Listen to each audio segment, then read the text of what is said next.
All right, we're going to get started. Good evening, everyone. Thank you for joining tonight's session, Diabetes in South Asian Americans, How Screen at 23 Helps Close the Disparity Gap in New York.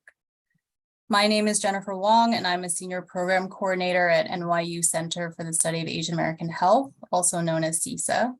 And I want to take a moment to welcome all of you, along with our panelists, for what is sure to be an important and really meaningful conversation this evening. A quick thanks to my co-planners and colleagues who are also in attendance. Shinu Maman, Senior Project Coordinator, also at NYU CISA, Chihiro Sato from the Joslin Diabetes Center's Asian American Diabetes Initiative, and David Lee Hawks, Coordinator of the Screen at 23 Initiative at the Asian American, Native Hawaiian, and Pacific Islander Diabetes Coalition. So I want to thank each of you for your support in bringing this event together, and wanted to share a few housekeeping notes for tonight's webinar. Friendly reminder that the session is being recorded.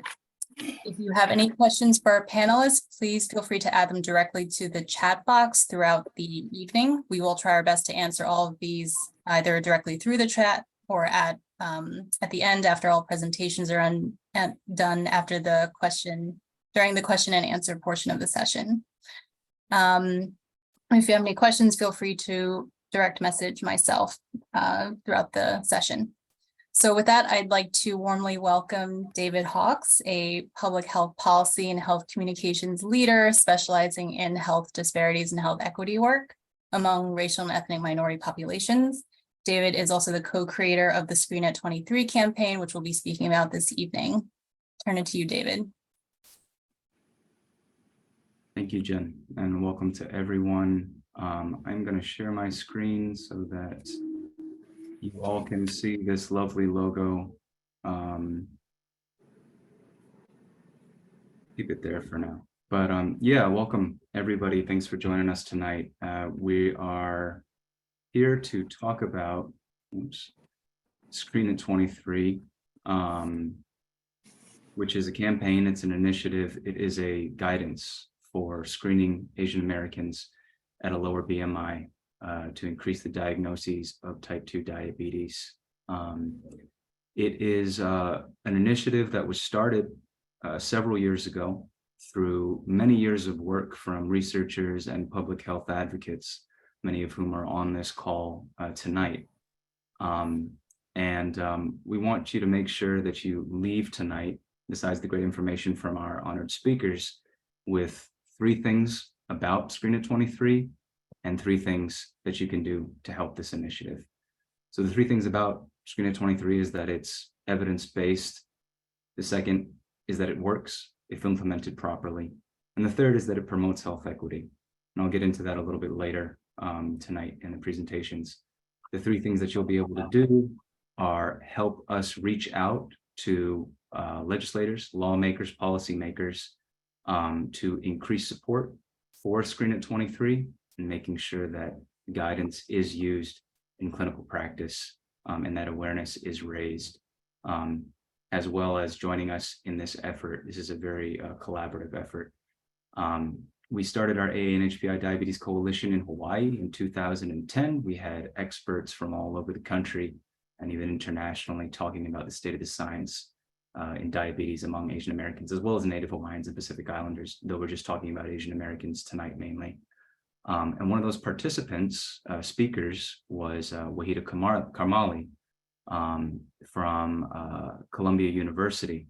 And Wahida has been a strong and accomplished advocate and scientist in health equity, in nutrition, and she has been one of the leading voices going back to our meetings in DC post-Hawaii for a campaign, a public-facing campaign to get Screen at 23 in front of people and clinicians. So it's my pleasure to welcome our moderator, Dr. Wahida Karmali.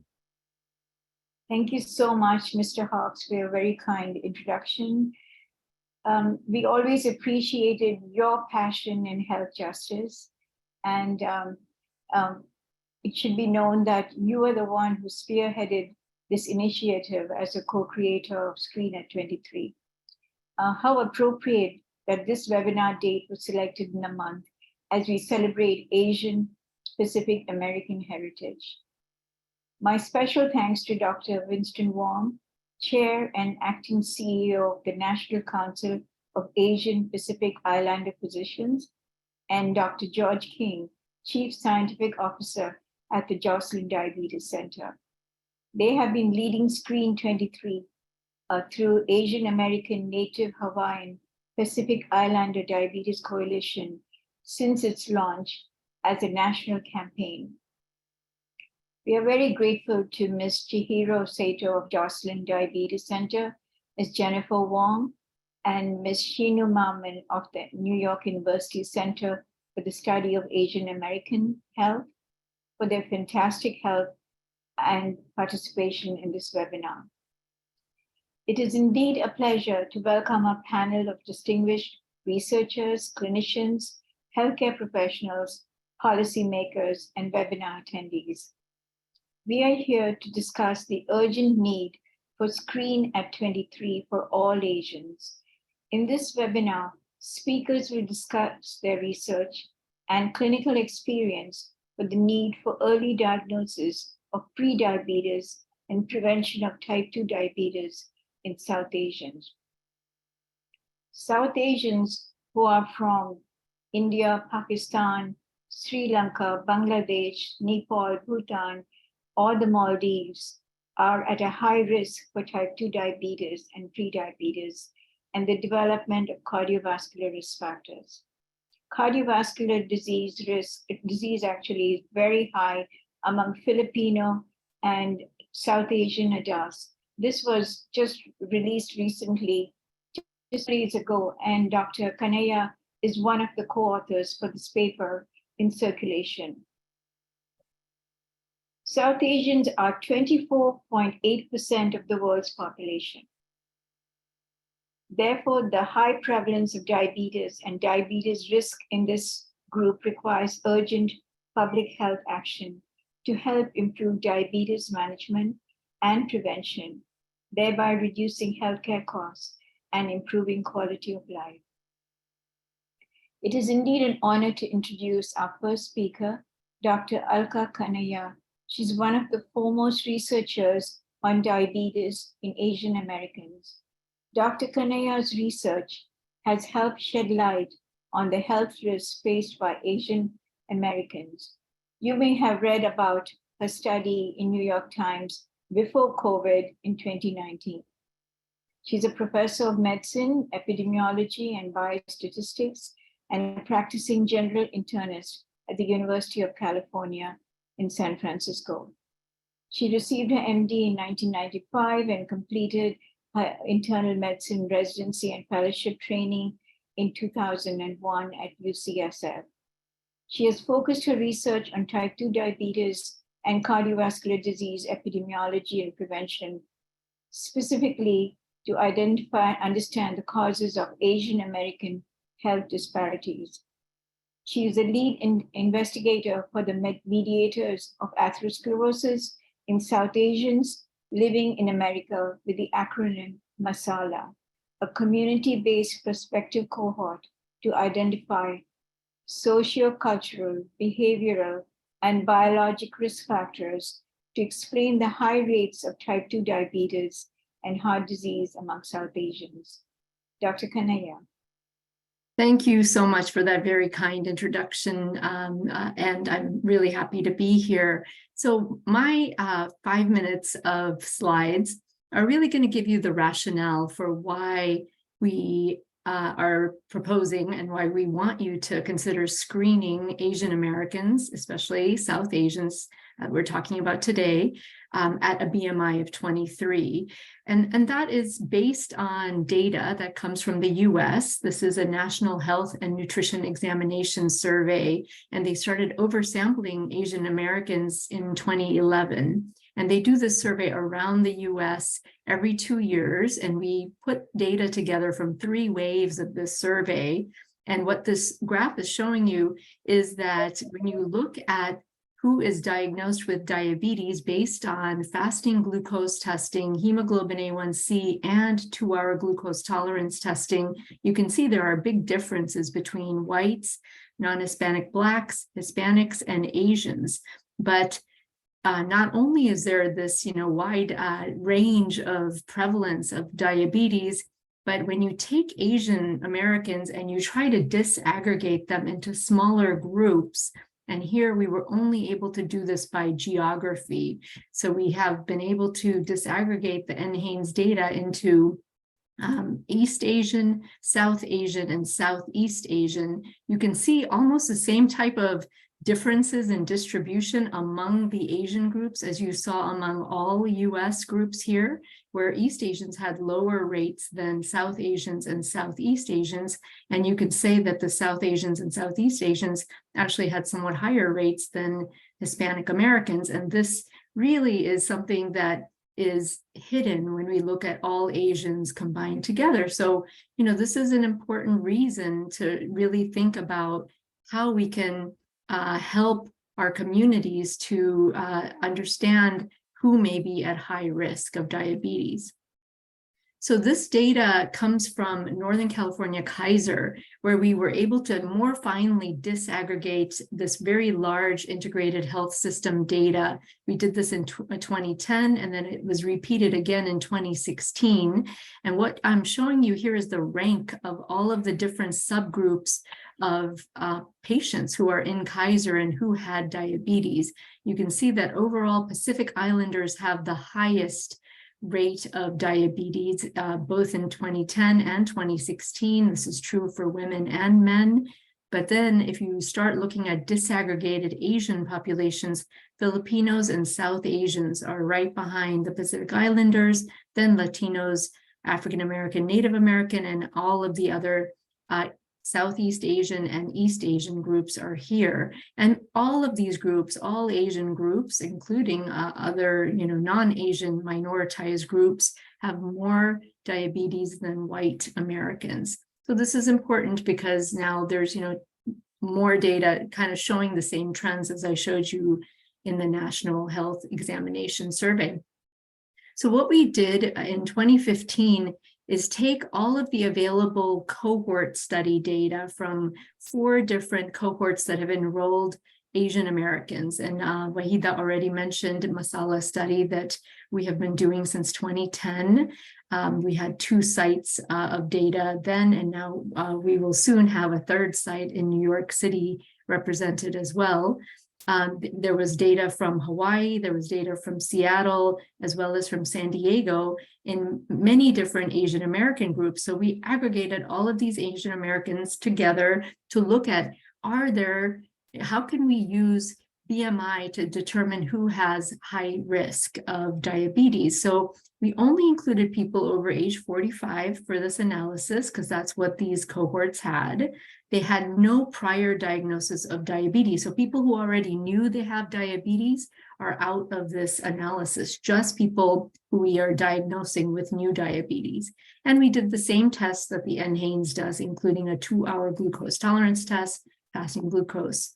And what we found was that there's a big distribution of BMI. Some Asian Americans can have diabetes with a BMI as low as 16 and as high as 49.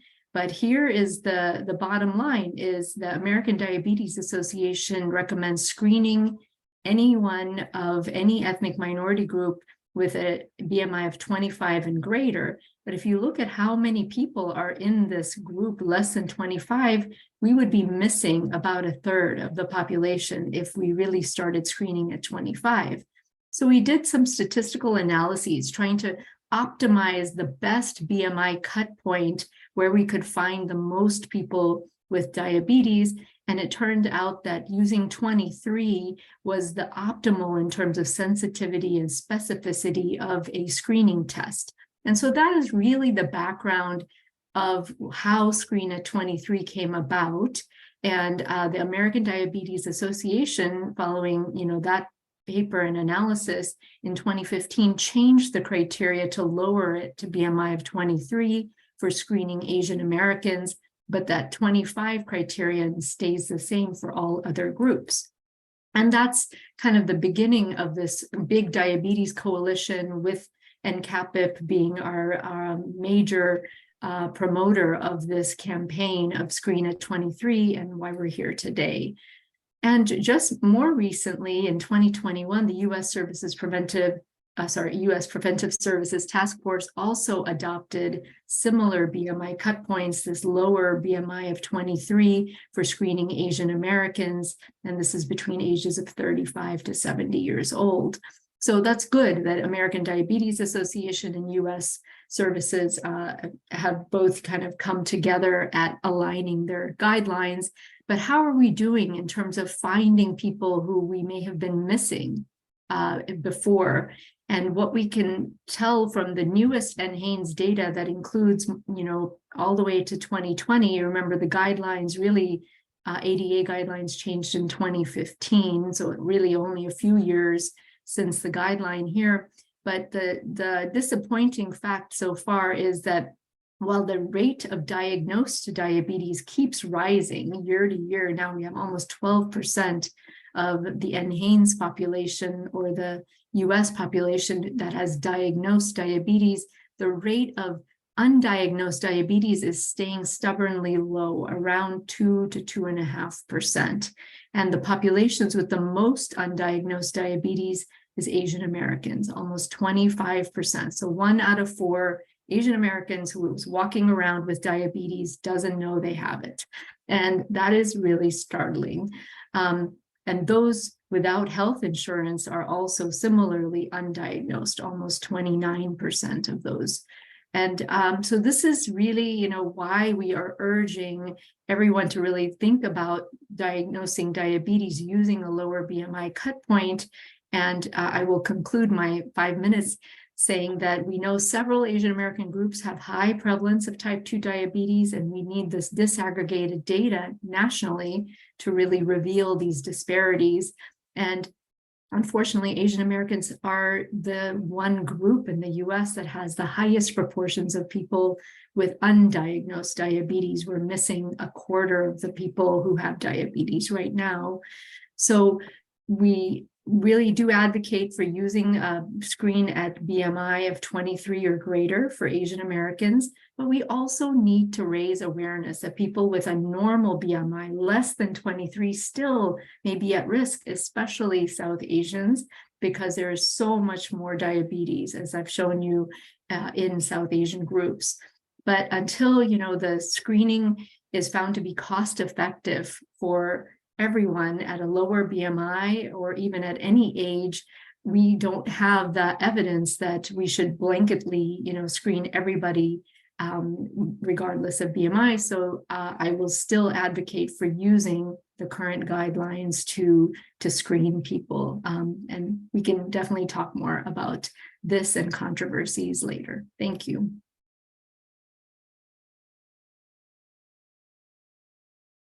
And now it's my pleasure, I think, to introduce the next speaker.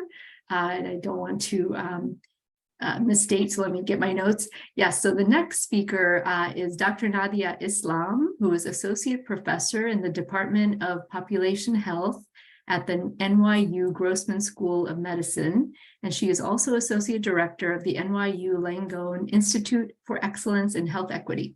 Her research program focuses on developing culturally relevant community clinical linkage models to promote health equity in disadvantaged communities. She's also lead investigator of the NYU Center for Study of Asian American Health, the nation's only NIH-funded research center of excellence dedicated to eliminating disparities in Asian Americans. Dr. Islam is the PI on several NIH and CDC-funded initiatives evaluating the impact of community health workers on chronic disease management and prevention in diverse population.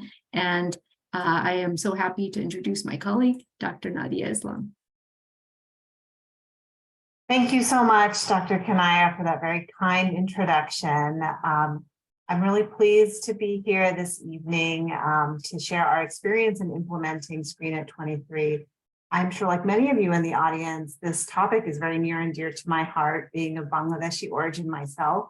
I've personally experienced the devastating effects of diabetes, hypertension, and cardiovascular disease in our families and communities. So it's particularly exciting to share results from our research program that has really made a direct impact on improving the health in our communities, and also to consider how policy changes like Screen at 23 can be more broadly supported in New York State and other places. Before I begin, I'd like to acknowledge my colleague, Dr. Sana Lim, who led much of the implementation of this work. Next slide, please. So I'll be talking about our experience with the DREAM project, which, as you can see here, is a multi-level initiative that included two key components.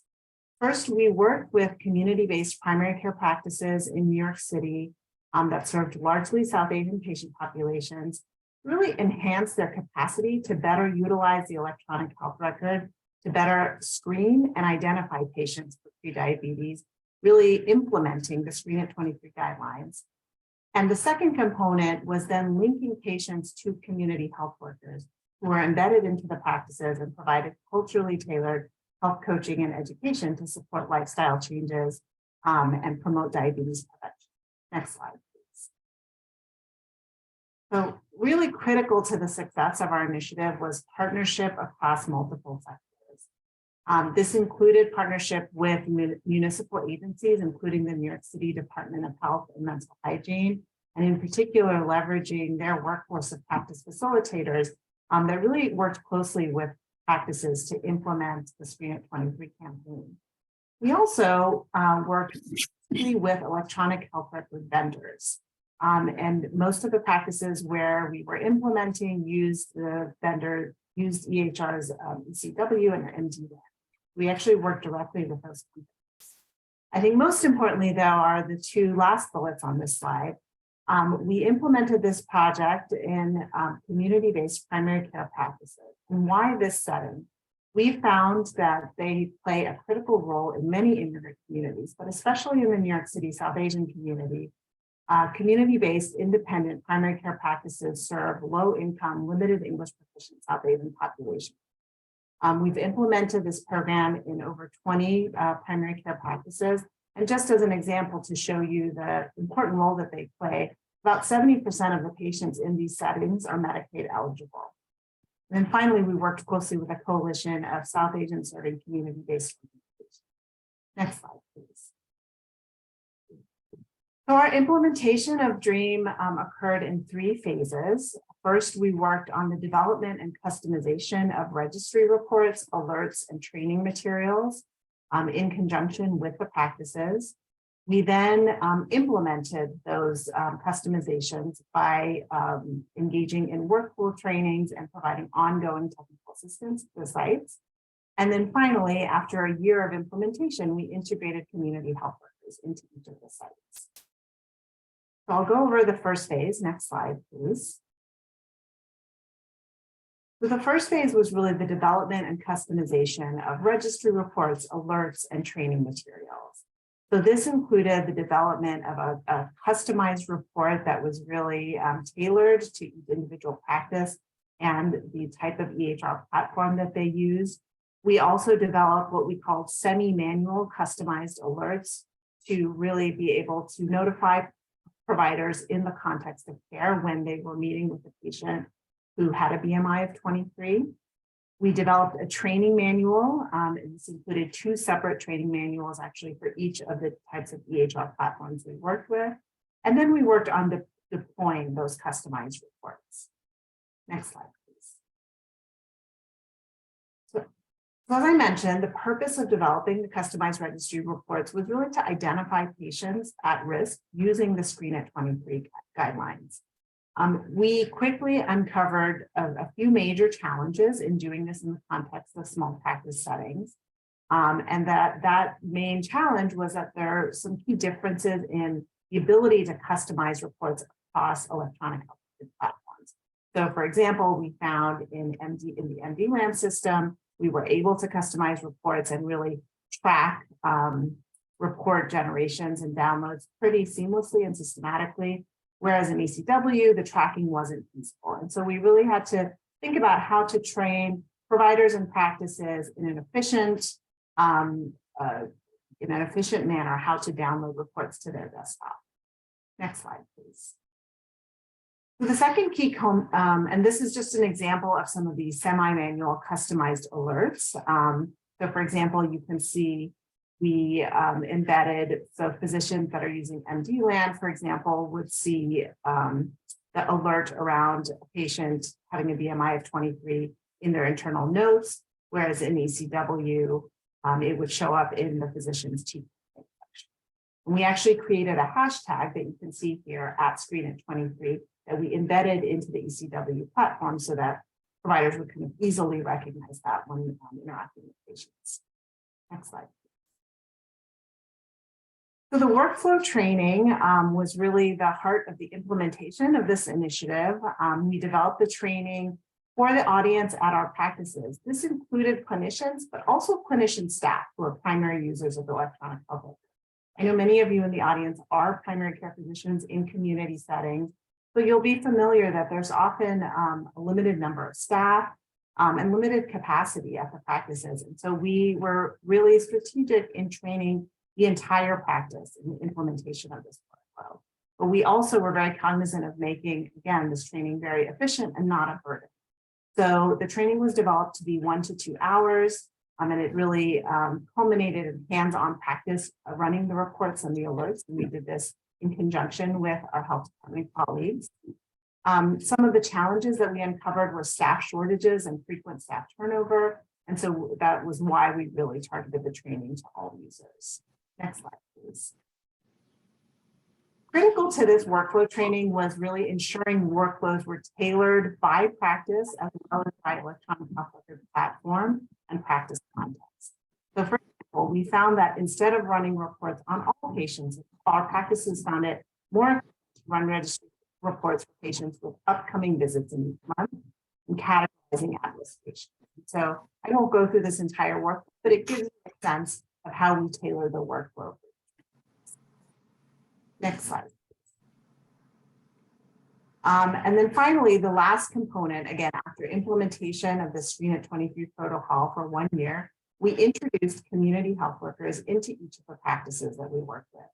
Community health workers, for those of you who may not be familiar with the model, are trusted community members, often who are community leaders from the communities we're working with, who are trained to provide health coaching, health navigation, as well as linkage to other types of care.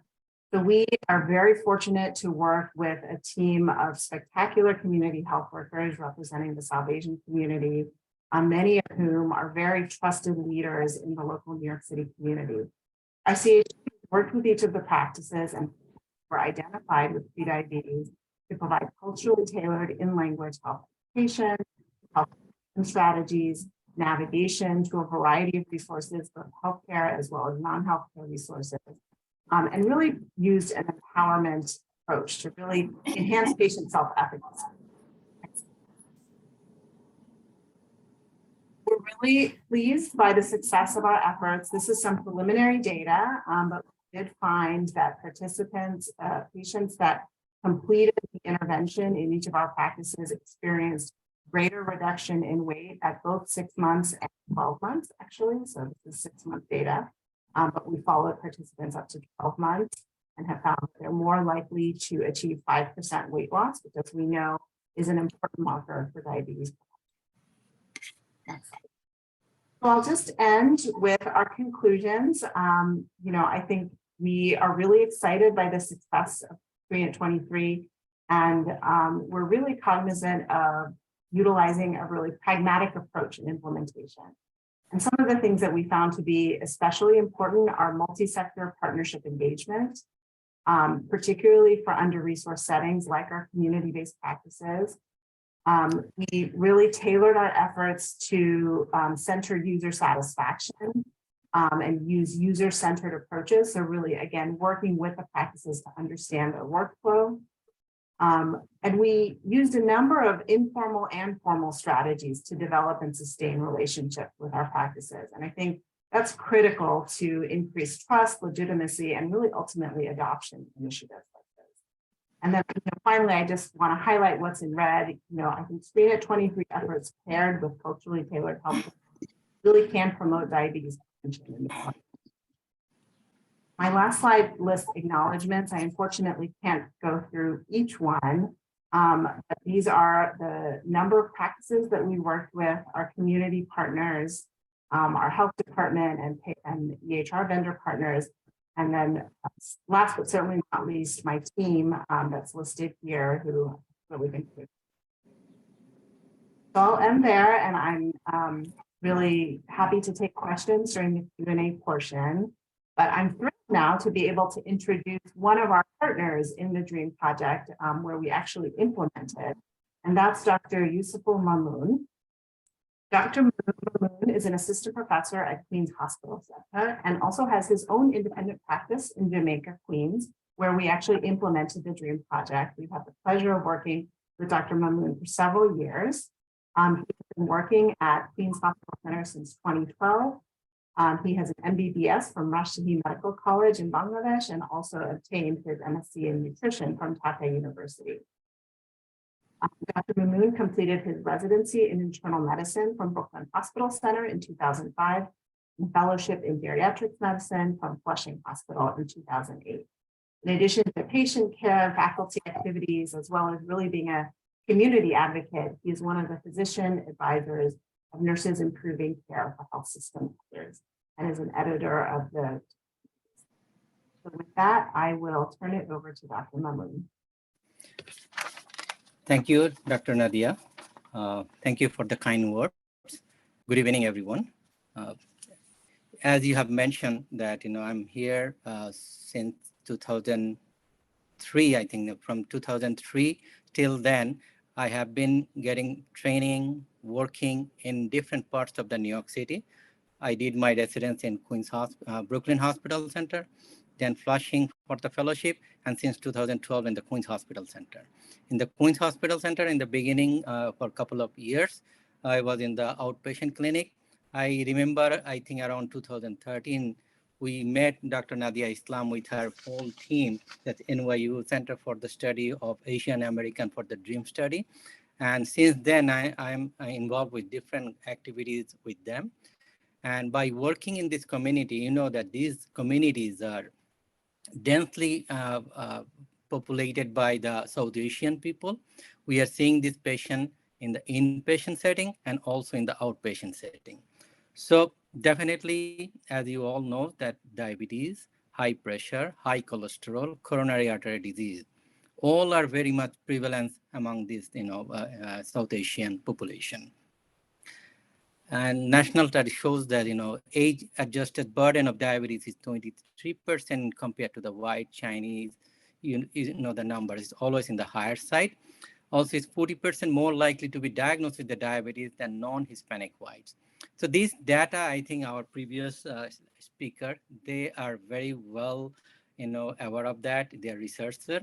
But my frustration of a little bit that, as a South Asian physician, Bangladeshi physician, I didn't see much national policy about our community, national, activities, or, any organized activities that I can show you here.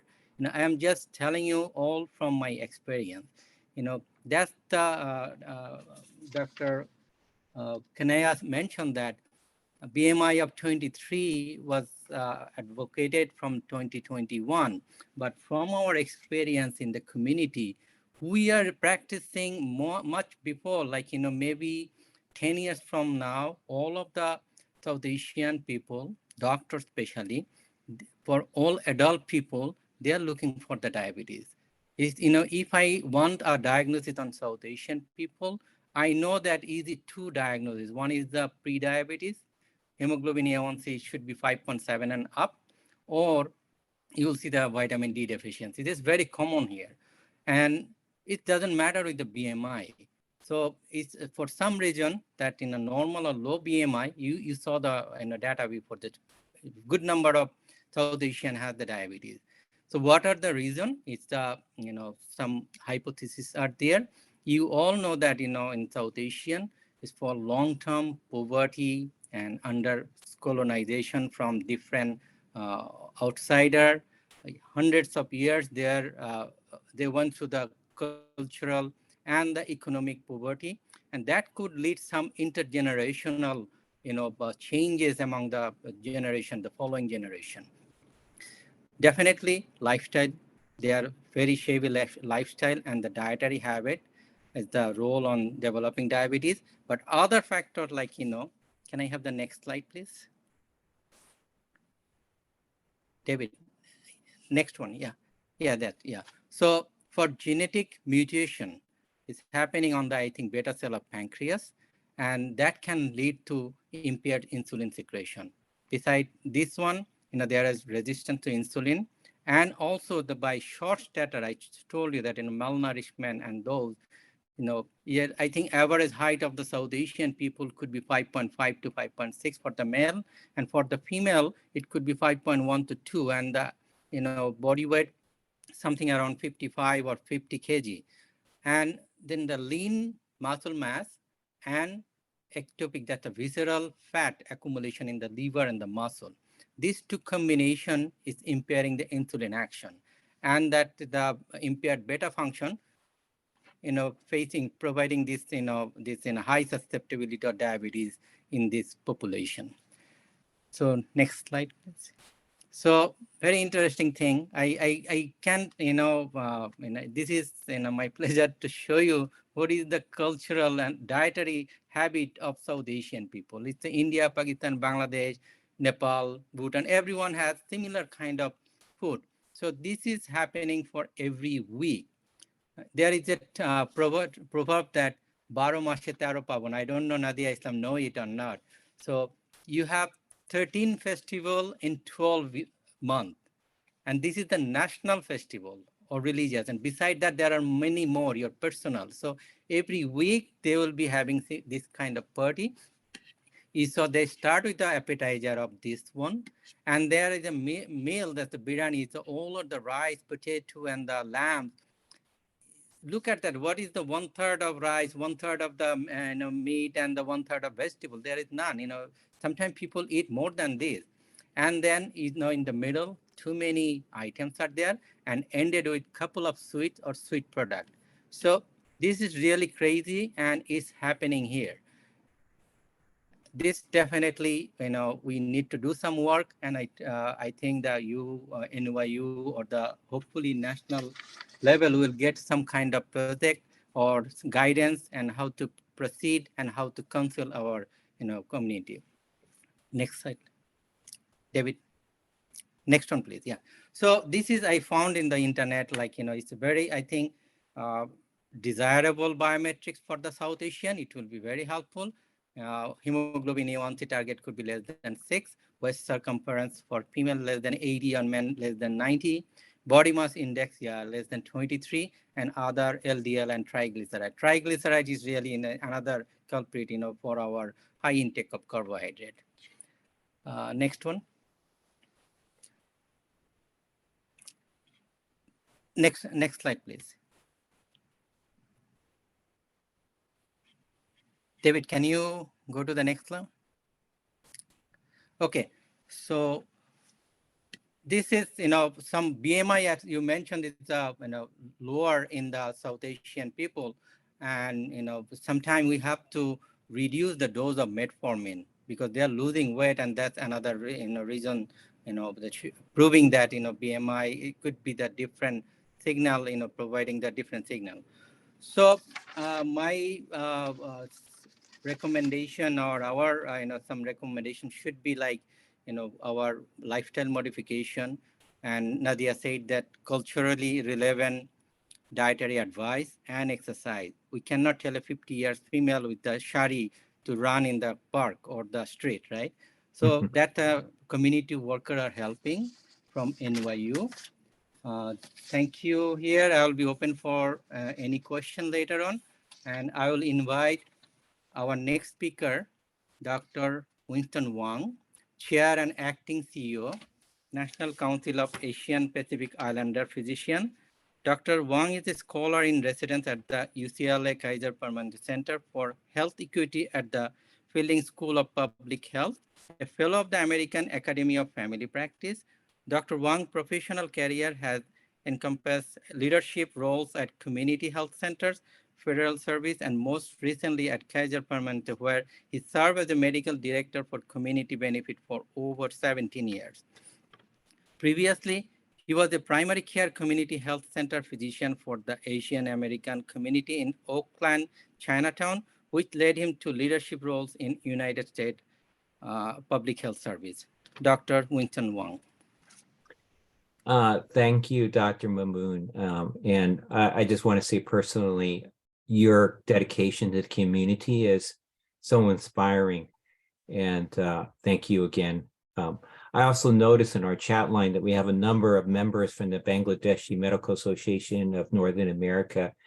And again, that association has been so critical in terms of not only moving the Screen at 23 program and the DREAM program forward, but also in terms of showing up for our communities, even as COVID-19 was devastating large parts of the Asian community.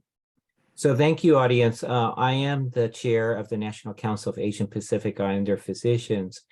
And just to give you a little bit of backdrop and why we're involved, we started 13 years ago as an organization to provide a national voice for those physicians who care for Asian American, Native Hawaiian, and Pacific Islander communities. And we really stood on the principle that we want to advocate for our communities. We weren't really focused on advocating for the profession or the practice of medicine in our different settings. We felt that the issues with regards to access to quality care was most critical. And that's what really attracted us to the question of really getting behind all the evidence that you heard from Dr. Kanea as well as Dr. Islam with regards to why it's important to talk about diabetes and screening at a lower BMI of 23. So I just want to highlight what those principles are. And then I want certainly David Lee Hawkes, who, as was noted by earlier, Dr. Commonly, that he being the one of the principal architects of Screen at 23 to tell you what we've really done. But as I mentioned, I focus on health equity, and the National Council of Asian Pacific Islander Physicians focuses on equity. And one of the things I can say is one of the critical features of inequity is not being recognized. And for generations, the issues of Asian Americans and their health disparities have not been recognized.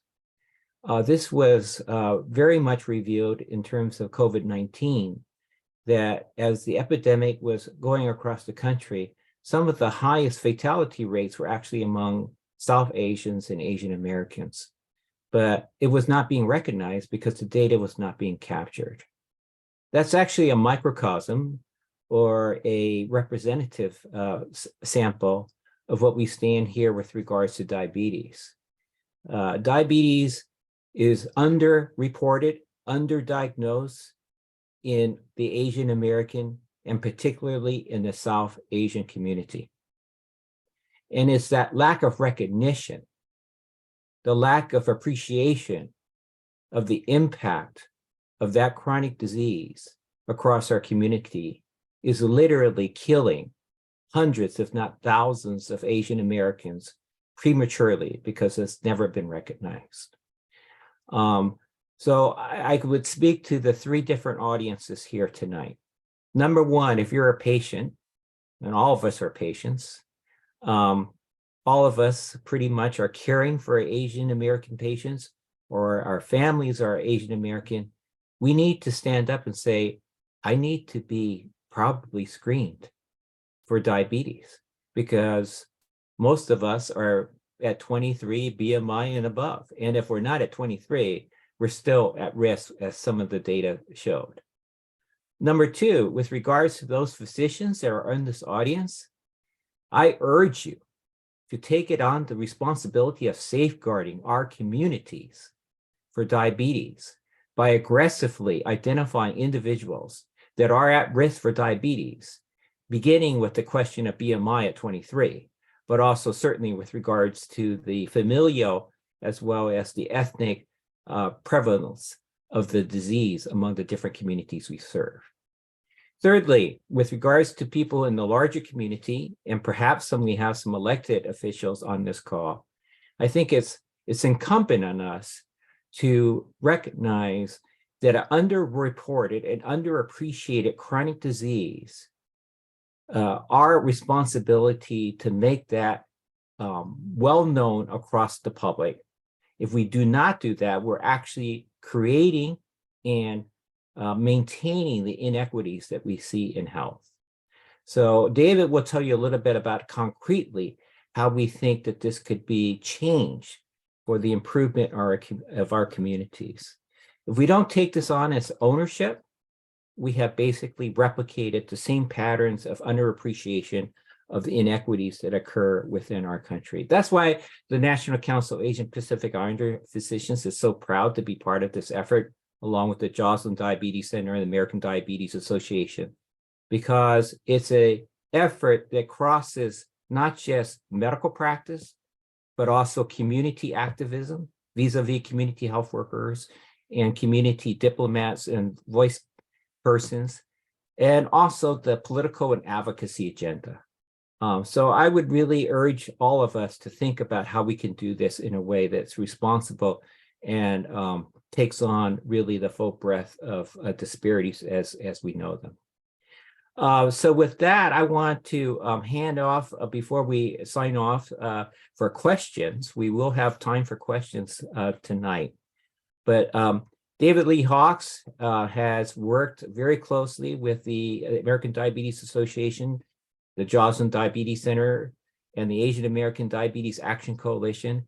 And I would love to have David describe where we are in New York State about the prospects of really not just educating individuals about the importance of screening at 23, but creating an action agenda so that we can capture all the individuals that should be screened in the great state of New York. So David? Winston. Yeah, keeping it very short. This Hummingbird 23 visual reminder. We named the campaign and the initiative Screen at 23 because we wanted this, and I'm seeing I've got the internet connection is unstable, so forgive me if I'm in and out a little bit.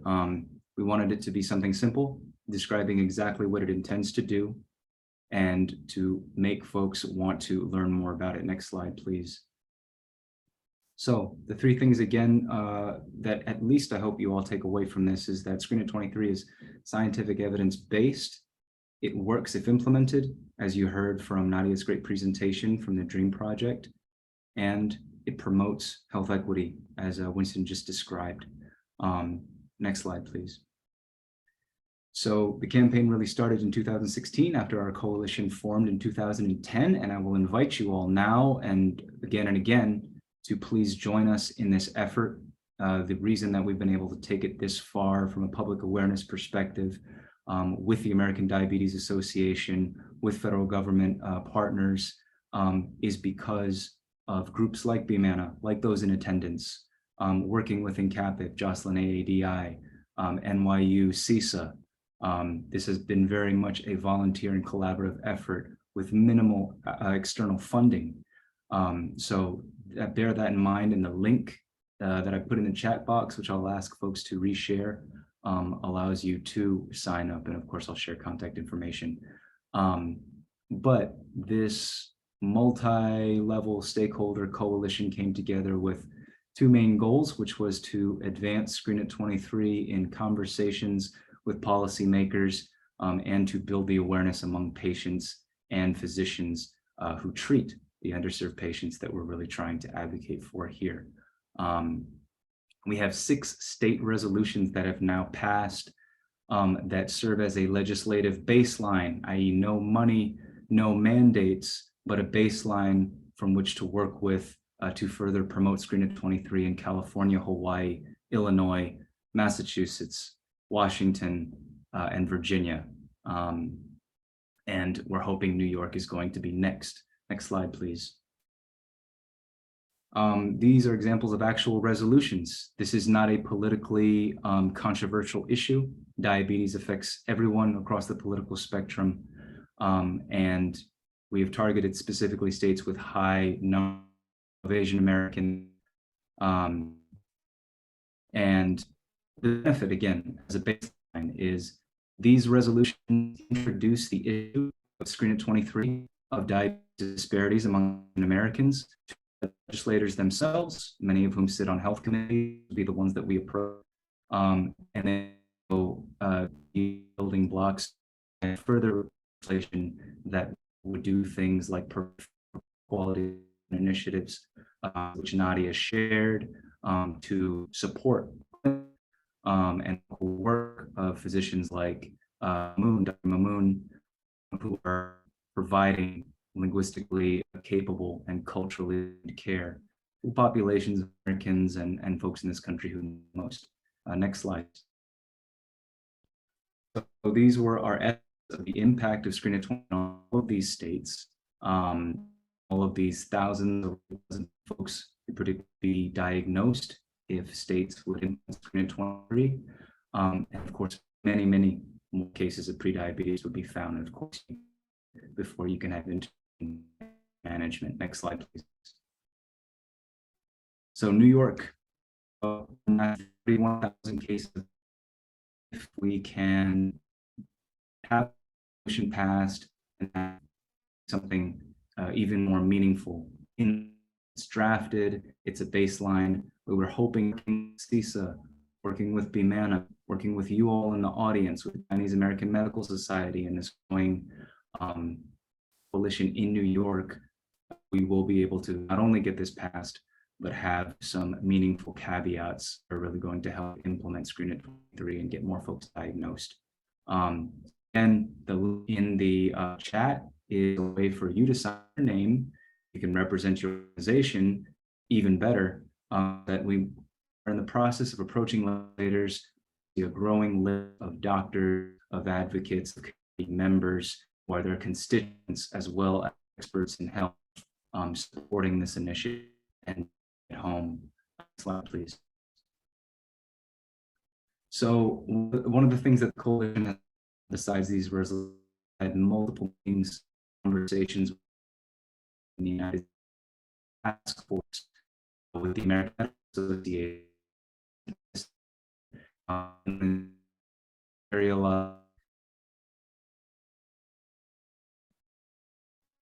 through those conversations, through our advocacy, collective advocacy efforts, we've gotten acknowledgement of diabetes disparities in Asian Americans, the need for disaggregated data, that the Asian Americans are healthy.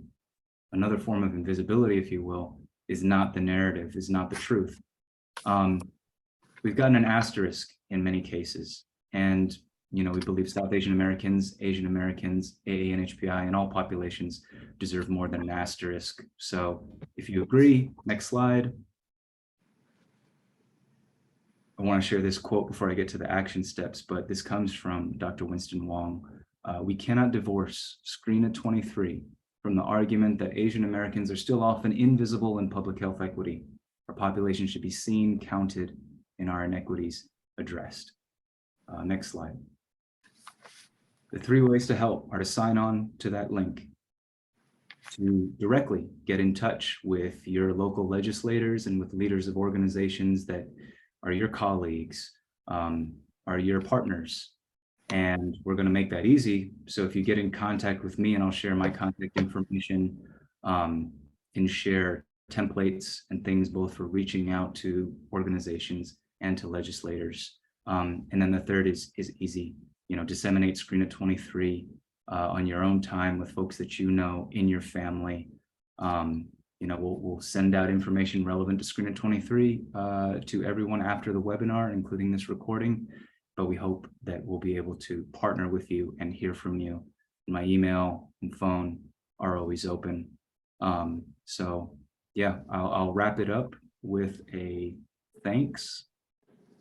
Especially to CISA for hosting this event, to all of our speakers, Alka, Nadia, Mamoon, Winston, Wahida, and a special thanks to my colleague Chihiro Sato, who couldn't be on the webinar tonight. She's in Boston with her daughter's performance, and to Shinu and Jennifer for putting this together and putting on such a great webinar and being a partner in this work.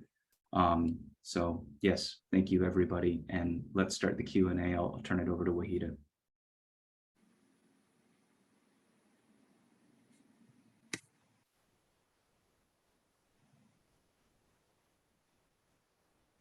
Wahida, I think you're on mute. I'm so sorry. So Jennifer, could you just field the questions to the different speakers? Sure. So I see the first question for Dr. Kanaya. Do you happen to see any differences in prevalence of diabetes between South Asian Americans who are recent immigrants, so first generation, compared with populations that are second or third generation?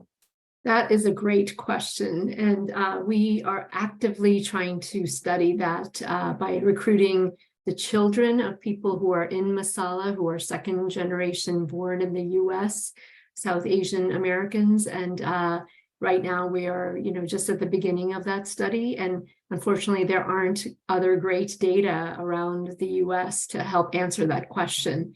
I can tell you what they're seeing in other countries like the United Kingdom. There are data showing that the rates of diabetes are actually somewhat lower in their second generation and their third generation. And it all depends on the study you choose, but I think, more data is definitely needed in this area as we have newer and newer immigrants coming over from different parts of South Asia, as well as, having, children and families here.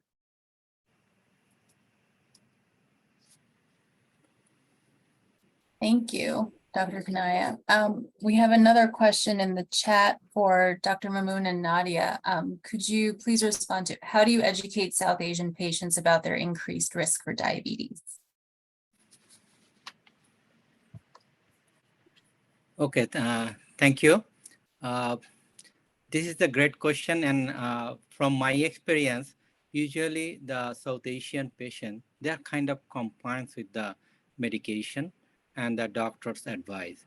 So definitely to make them aware, there is no other way to make them better communication. And how it could be communicated, if we cannot let them know that what is the problem, then they will not be aware of it. Now that's, you have mentioned earlier question that most of our patients, the diabetes, pre-diabetes, is all are coming from Bangladesh, the parents or grandparents, but the younger one, they're more educated, they are not having this problem. So it could be having more social project which can throw, like, could be social media, could play a good role, could be TV, could be a newspaper, and also many South Asian, they go to the local religious centers, and that could be the another source or center or a way to educate them. And definitely the NYU, they recently started that community health worker. This could be a great option because you need someone to talk with their own language and have a specific time period. But as a physician, they can speak with the same language, but they don't have enough time to spend and counsel the patient. Nadia, if you want to add something. Sure. Yeah, I think what Dr. Mamoon is really underscoring is what we found, really a team-based approach is needed and partnerships are critical. Patients are only patients for 15 minutes at a time, if they're lucky, right? Within the context of a doctor's visit. And so much of our health happens outside of the walls of the clinic. Well, if we think about what's impacting our health, it's the types of food we eat, as Dr. Mamoon mentioned, the activity we engage in, but also other types of social determinants, stress we're facing, jobs we're working in. And so that's why we have found the community health worker model to be so valuable. And these are, trusted individuals who are leaders in their community. They share the same life experience as the patients that they're working with. And so they can bring that to the coaching and counseling that they do. I appreciated Dr. Mamoon's comments about, maybe not recommending for a woman in a shari to go running, right? I think the point of that is that often, the sort of standardized health education is given without context taken into account. It doesn't account for cultural nuance and cultural difference in communities. And I think that's where community health workers are really valuable. I also certainly agree that, disseminating messages, not just within clinical settings, but in trusted community settings like faith-based organizations is really important. That's another where our CFP is very skilled because they have those connections and trusted status. They also know where communities go, where they're seeking information. And the final piece that I'll mention, and the strategy I know many of our CHWs utilize very effectively, really using a family-based approach. Like many immigrant communities, South Asian communities are very family-oriented. In New York City, in the South Asian community, many South Asians live in multi-generational families.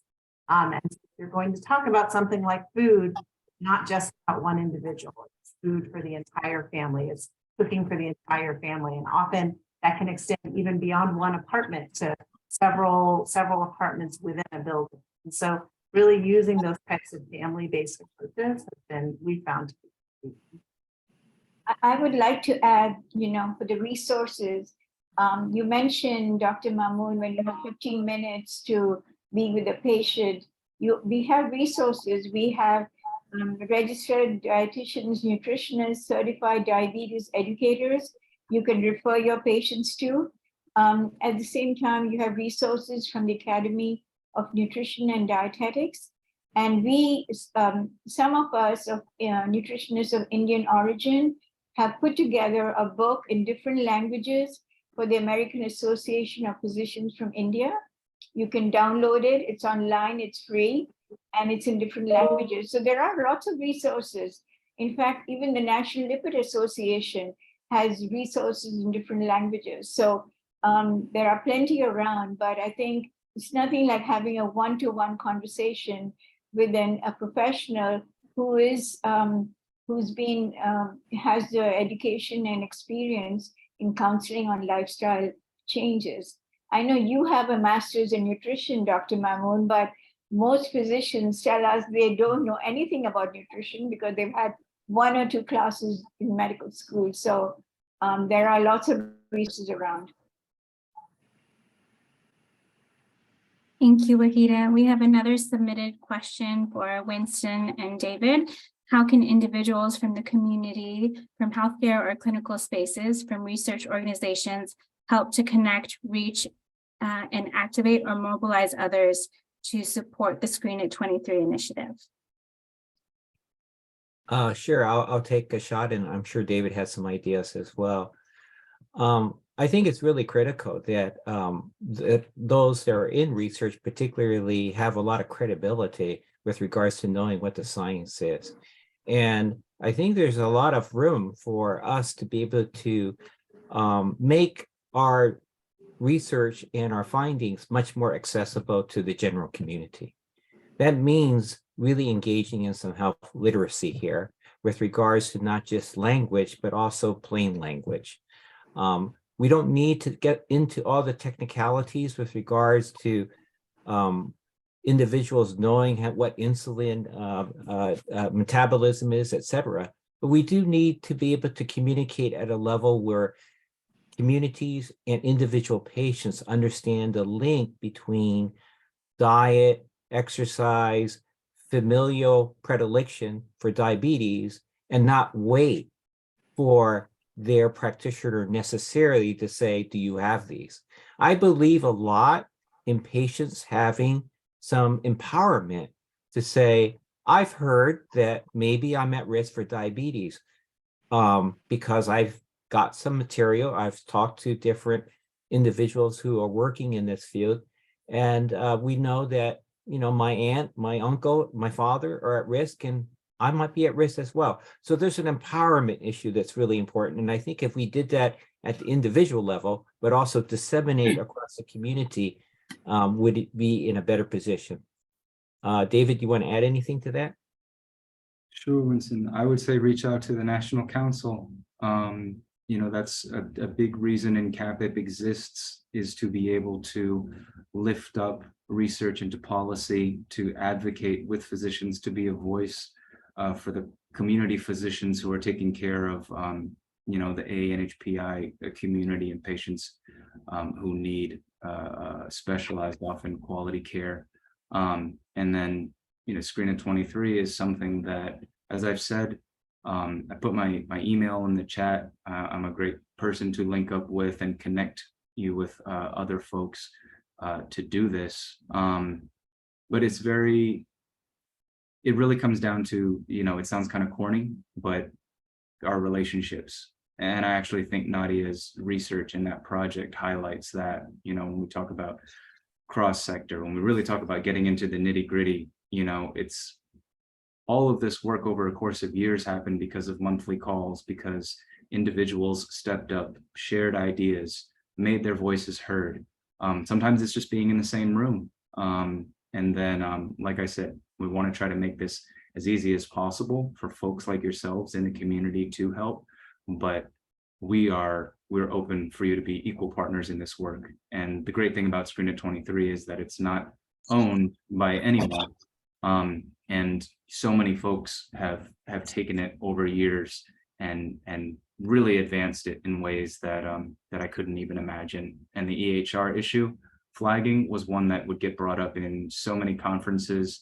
You know, we would meet and talk about the latest research and policy, and someone would inevitably say, okay, well, are the EHRs going to flag this? And it would almost be silence. So when I read Nadia and Sanalim's paper, I just got, you know, really giddy, because yeah, that's often all it takes is people stepping up and taking an interest and lending their expertise.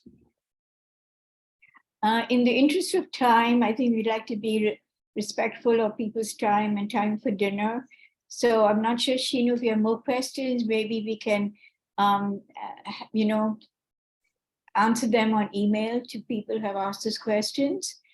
If you all agree, I think it's time to end the session. I'd like to thank Doctors Mamoon, Islam, and Kanaya for presenting their clinical experience and research to underscore the urgent need to prevent prediabetes and type 2 diabetes. We also like to thank Dr. Winston Wong and for his very powerful comments on to increase awareness of prediabetes, diabetes among Asians, and also to take action. And to David for his description of all the efforts that have gone into getting resolutions passed in the different states. So we also like to thank the attendees, including our policymakers, for your interest in this webinar. We urge New York State Legislature to endorse and support the Screen at 23 initiative, and to encourage the New York State Department of Health and healthcare providers to continue to increase awareness of diabetes among Asian American communities in order to lower the risk for type 2 diabetes and prediabetes and reduce healthcare costs. And most important of all is to improve quality of life. Let's all hope we make Screen at 23 a reality in all states in 2023. So thank you so much.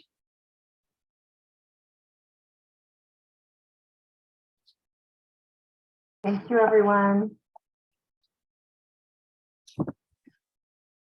Thank you.